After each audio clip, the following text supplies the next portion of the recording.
ચાલો વિદ્યાર્થી મિત્રો,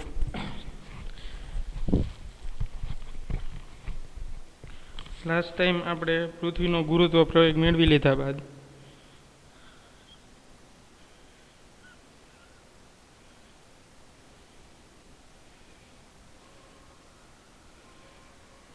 હવે આગળ જોઈએ.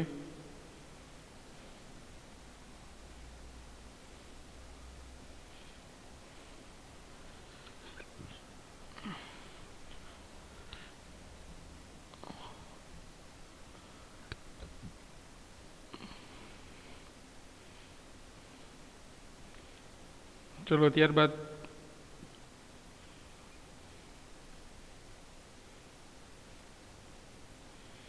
પૃથ્વીના કેન્દ્રથી આર અંતરે ગુરુત્વ બળનું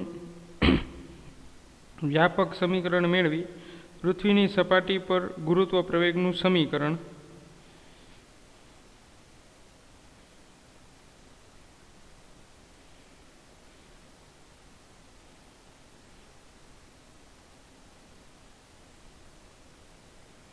આપણે શું મળે છે? જી ઇક્વલ ટુ 9.8 મીટર પર સેકન્ડ સ્ક્વેર.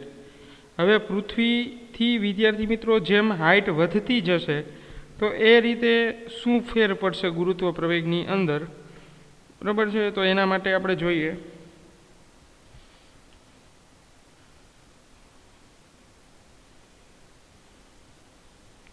પૃથ્વીથી થોડી ઊંચાઈ ઉપર શું ફરક પડશે એના માટે જોઈએ.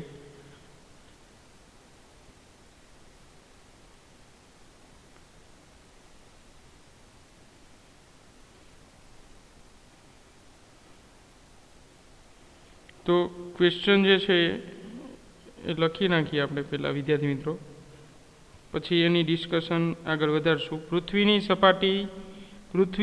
સપાટીથી ઊંચાઈ સાથે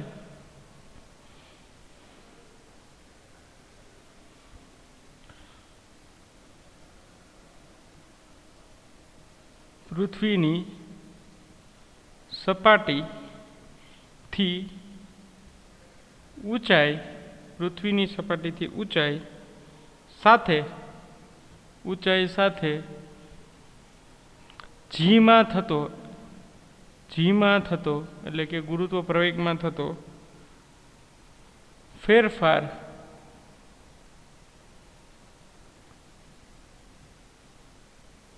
નું સૂત્ર મેળવો. ચાલો વિદ્યાર્થી મિત્રો, આ પણ એક અગત્યનો ક્વેશ્ચન છે. હવે વિદ્યાર્થી મિત્રો, જેમ જેમ પૃથ્વીની સપાટીથી ઉપરની હાઇટ તરફ જતા જશું તેમ તેમ ગુરુત્વ પ્રવેગનું મૂલ્ય વધતું જાય છે. તમે છેલ્લા લેક્ચરમાં જોયું હશે વિદ્યાર્થી મિત્રો કે પૃથ્વીની સપાટી પર મહત્તમ ગુરુત્વ પ્રવેગનું મૂલ્ય હોય છે, એટલે કે જીનું મૂલ્ય સૌથી વધારે પૃથ્વીની સપાટી પર હોય છે. એ આપણે લાસ્ટ લેક્ચરમાં જોયું હતું.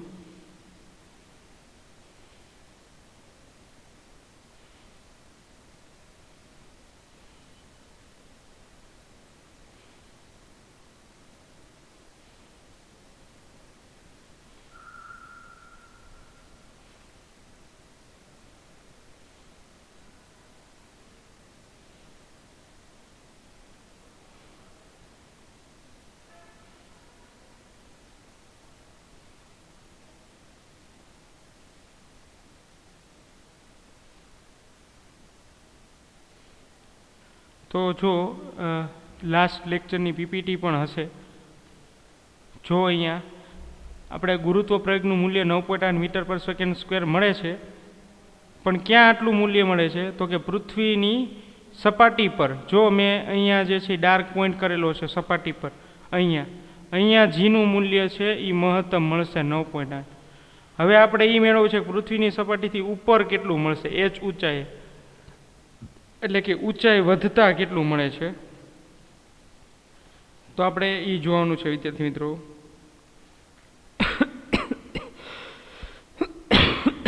એચ ઊંચાઈએ કેટલું ગુરુત્વ પ્રવેગનું મૂલ્ય મળે.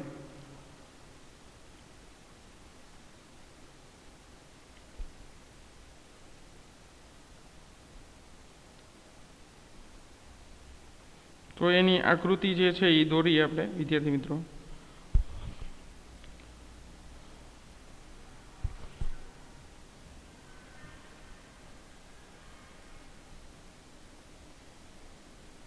ચલો, આ સેન્ટર છે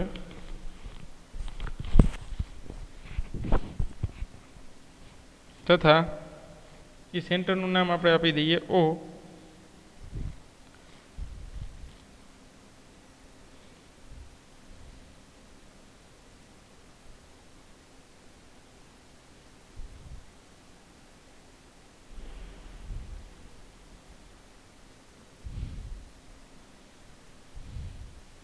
અને આ જે છે આટલો ભાગ, જો વિદ્યાર્થી મિત્રો આટલો ભાગ, તો એ પૃથ્વીની ત્રિજ્યા થઈ ગઈ. આ પૃથ્વીની સપાટી થઈ વિદ્યાર્થી મિત્રો, પૃથ્વીની સપાટી એટલે અર્થ સરફેસ થઈ. આ કેન્દ્ર થયું O કેન્દ્ર. હવે ત્યાંથી આપણે વિદ્યાર્થી મિત્રો h ઊંચાઈ મેળવવું છે. તો આટલો ભાગ છે એ થઈ ગયો RE રેડિયસ ઓફ અર્થ, અને આટલો ભાગ સપાટીથી બહાર એટલે h. તો આટલો ભાગ છે એ પૃથ્વીની હાઈટ થઈ ગઈ, પૃથ્વીની બહારની તરફ h ઊંચાઈ માટે.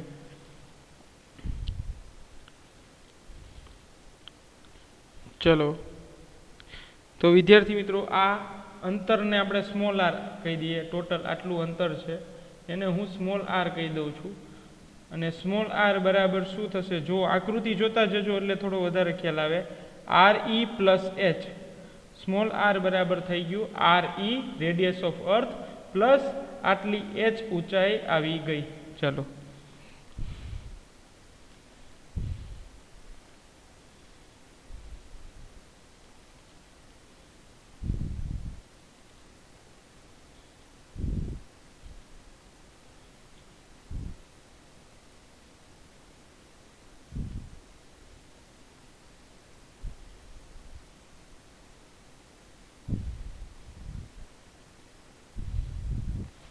ચલો વિદ્યાર્થી મિત્રો, હવે આકૃતિનું જે ડિટેલ છે એની થોડી વાત કરીએ. હવે કોઈ પદાર્થ અહીંયા રહેલો છે, એ પદાર્થનું દળ આપણે m સ્મોલ m કહી દઈએ. જ્યારે આ આખું પૃથ્વીનું સમગ્ર દળ છે એને આપણે m કેપિટલ ME કહી દઈએ, એટલે માસ ઓફ અર્થ કહી દઈએ.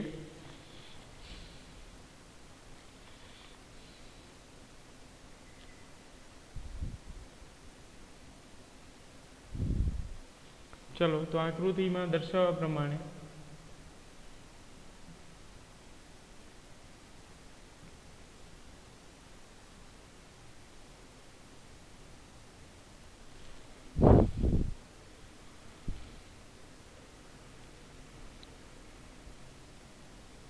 m દળનો બિંદુવત પદાર્થ વિચારો. m દળનો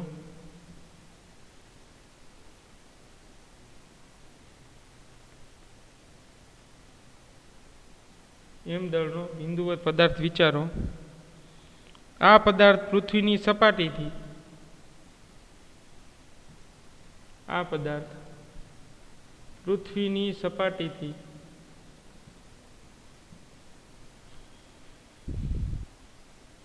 h અંતરે એટલે એ કન્ડિશન છે RE, R greater than RE, capital small r greater than RE. P બિંદુએ છે, તો એ બિંદુનું નામ આપણે આપી દઈએ P, કે અહીંયા એક દળ રહેલો છે અને ત્યાં આપણે ગુરુત્વ પ્રવેગનું સૂત્ર તારવવાનું છે. ત્યાં ગુરુત્વ પ્રવેગનું મૂલ્ય કેટલું થશે. ચલો,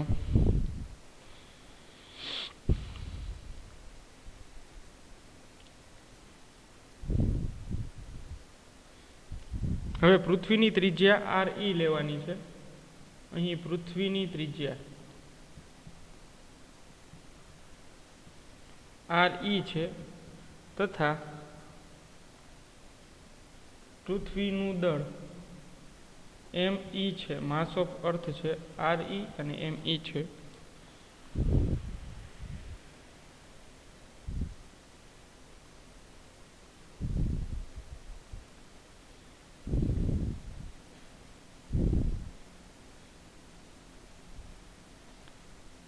હવે વિદ્યાર્થી મિત્રો ન્યૂટનનું ગુરુત્વાકર્ષી બળ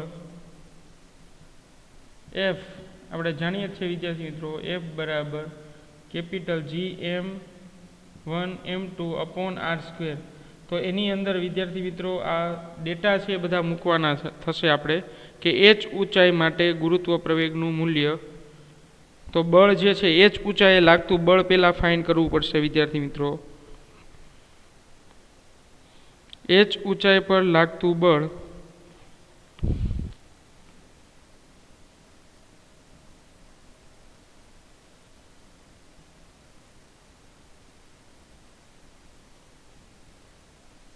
h ઊંચાઈ પર લાગતું બળ તો કેટલું થશે વિદ્યાર્થી મિત્રો h ઊંચાઈ પર? તો કે f of h equal to લખતા જઈએ capital G mass of earth into એ પદાર્થનું દળ m ના છેદમાં RE પ્લસ h, કારણ કે આપણે h ઊંચાઈ મેળવવું છે અને એનો પાછો સ્ક્વેર છે સૂત્ર પ્રમાણે.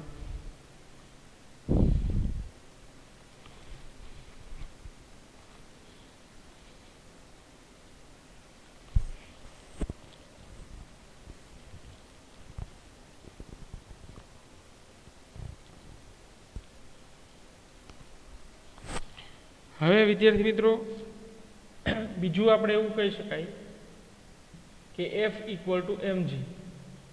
એક ફોર્મ્યુલા આ છે F ઇક્વલ ટુ mg.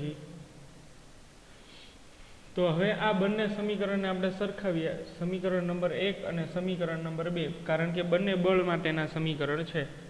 તો સમીકરણ 1 અને સમીકરણ 2 સરખાવતા શું મળશે? તો કે mg equal to capital G small m me ના છેદમાં RE plus h whole square.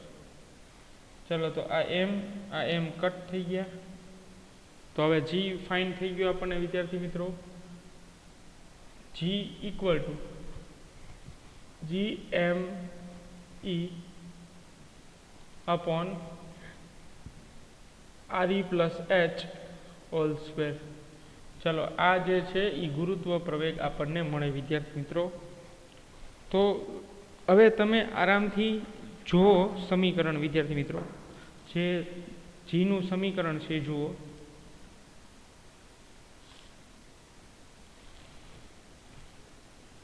એ સમીકરણ વિદ્યાર્થી મિત્રો ગુરુત્વ પ્રવેગનું સમીકરણ છે.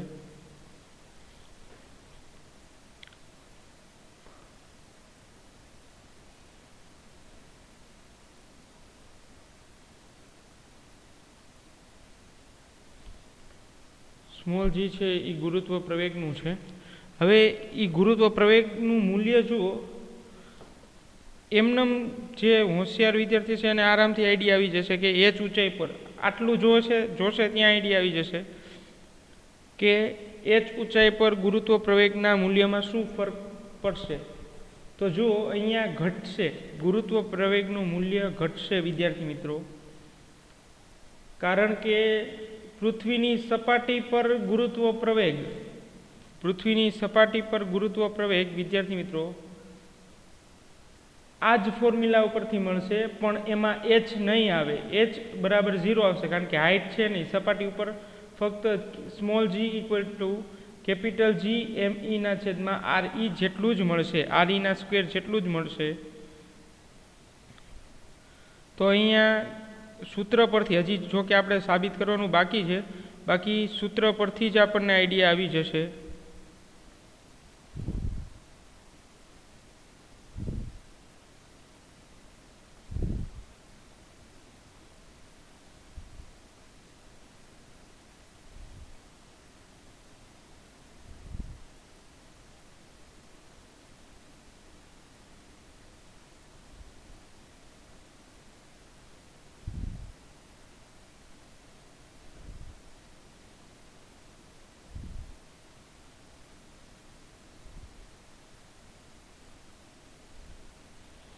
ચલો વિદ્યાર્થી મિત્રો, તો જો તમને લખી દઉં છું, પૃથ્વીની સપાટી પર ગુરુત્વ પ્રવેગનું સૂત્ર. સપાટી પર જીનું મૂલ્ય, ચલો તો કેટલું મળશે? તો કે સ્મોલ જી બરાબર કેપિટલ જી એમ ઈ અપોન આર ઈ સ્ક્વેર. ચલો આટલું મળે પૃથ્વીની સપાટી પર.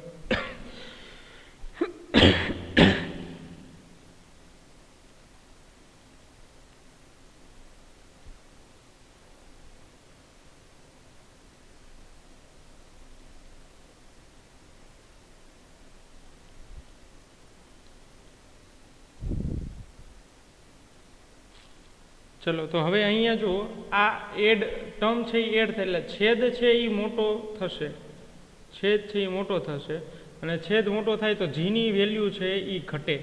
તો જીની વેલ્યુ છે એ 9. આ પ્રમાણે જુઓ તો આમાં 9.8 છે તો 9.8 કરતાં પણ ઘટે છે. તો જેમ વિદ્યાર્થી મિત્રો હાઇટ વધશે, પૃથ્વીની સપાટીથી હાઇટ વધશે, એમ એમ જીનું મૂલ્ય ઘટતું જશે, એમ એમ જીનું મૂલ્ય ઘટતું જશે. ચલો હવે આપણે જે છે એ આખું બાકી છે ત્યાંથી સોલ્વ કરીએ.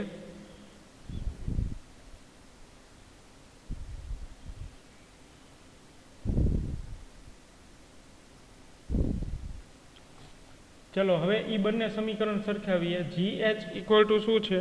તો કે G M e upon R e plus h whole square.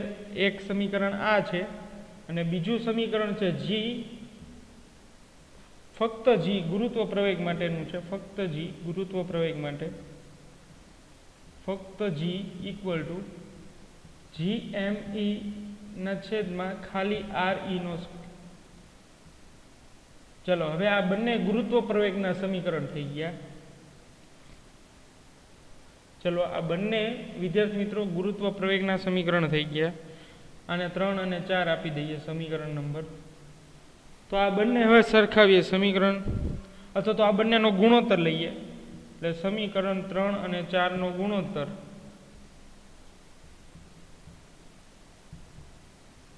ચલો તો 3 અને 4 નો ગુણોત્તર, તો આ 3 છે અને આ ચોથું છે. તો જી ઓફ એચ ના છેદમાં g equal to g of h, તો કે G M e upon R e plus h whole square into, હવે આ સ્મોલ જીની વેલ્યુ, તો જો સ્મોલ જીની વેલ્યુ છેદમાં આવશે એમ ઈ અને છેદનો છેદ અંશમાં જશે એટલે આવશે આર ઈ હોલ સ્ક્વેર. ચલો તો આ ટર્મ છે એટલી કેન્સલ થઈ ગઈ. હવે g of H by G equal to શું થશે વિદ્યાર્થી મિત્રો? G of H by G equal two,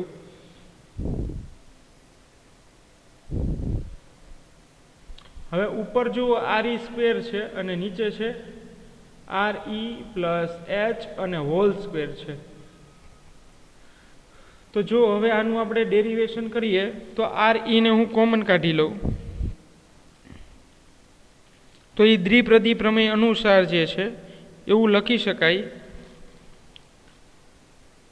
કે આર ઈ નો સ્ક્વેર, હવે આર ઈ સ્ક્વેર મેં કોમન કાઢી લીધા અને દ્વિપ્રદી પ્રમેય અનુસાર કાઉન્સમાં આવું લખી શકાય 1 પ્લસ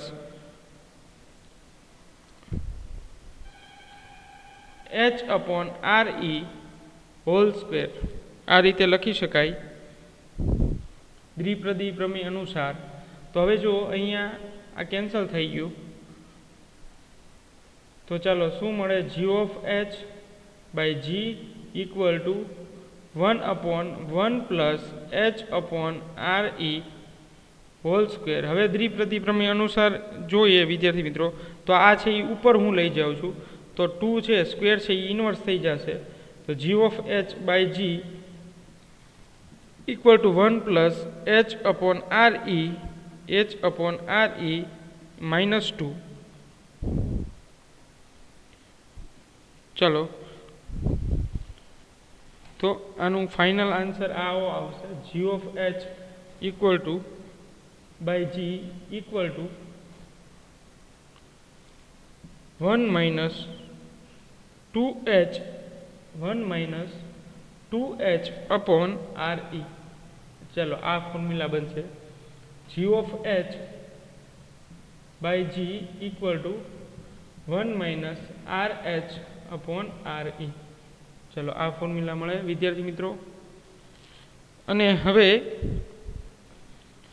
જીને હું સામેની બાજુ જવા દઉં તો જી ઓફ એચ ઇક્વલ ટુ શું મળશે 1 minus R h upon R into જી.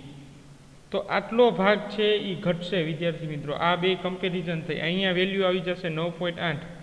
હવે આ કોઈ હાઈટે તમારે મેળવું છે કોઈ પણ ઊંચાઈ માટે, પૃથ્વીની સપાટીથી કોઈ પણ ઊંચાઈ માટે, અને આ થઈ ગયું પૃથ્વીની ત્રિજ્યા. ચાલો તો આ એમસીક્યુ માટે ફોર્મ્યુલા ખાસ યાદ રાખવાનું છે. એમસીક્યુ માટે આના ઉપરથી તમે કોઈ પણ એમસીક્યુ છે એ સોલ્વ કરી શકો છો વિદ્યાર્થી મિત્રો. કોઈ પણ એચ ઊંચાઈ માટે હવે તમને હોમવર્કમાં આપી દઉં કે પૃથ્વીની સપાટીથી 30 કિલોમીટર ઊંચાઈ પર, 30 કિલોમીટર ઊંચાઈ પર, એટલે એચ ઇક્વલ ટુ લખે છે 30 કિલોમીટર. તો એચ ઇક્વલ ટુ 30 કિલોમીટર ઊંચાઈએ ગુરુત્વ પ્રવેગનું મૂલ્ય કેટલું થશે? તો અહીંયા 30 કિલોમીટર છે અને આપણે મીટરમાં કન્વર્ટ કરી નાખીએ એટલે 30 ગુણ્યા 10⁻³ થઈ જશે. અહીંયા રેડિયસ ઓફ અર્થ એટલે 6400 કિલોમીટર છે તો એને ગુણ્યા 10⁻³ થઈ જશે.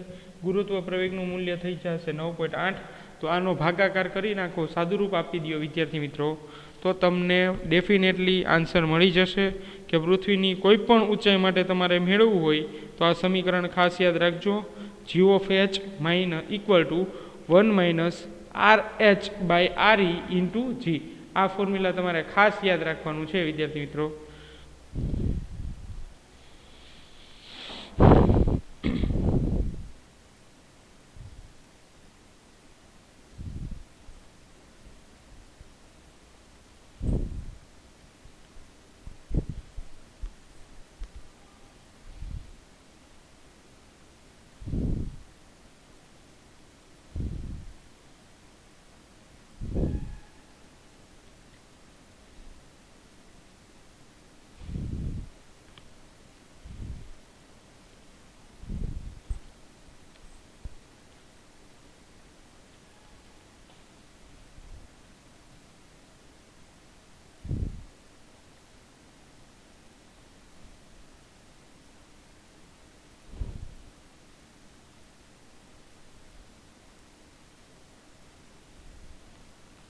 ચલો વિદ્યાર્થી મિત્રો,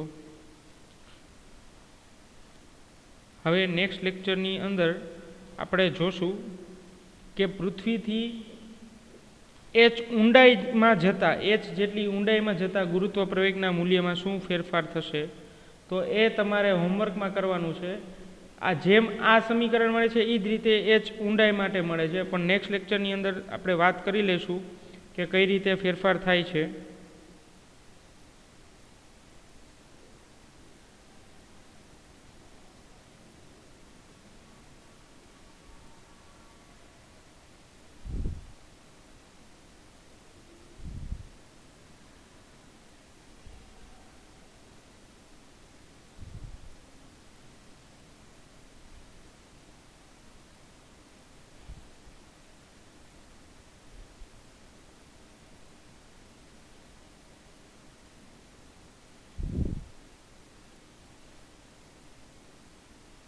ચલો વિદ્યાર્થી મિત્રો, ત્યારબાદ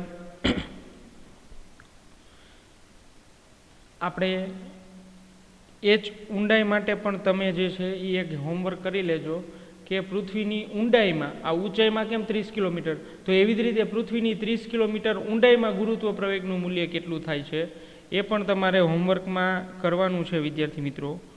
તો આ બે હોમવર્ક મેં તમને આપી દીધા છે, તો આ બંને હોમવર્ક તમારે કમ્પ્લીટ થઈ જવા જોઈએ વિદ્યાર્થી મિત્રો. ચલો તો હવે આપણે નેક્સ્ટ લેક્ચરમાં આગળ જોશું એચ ઊંડાઈ સાથે ફેરફાર જે થાય છે એ.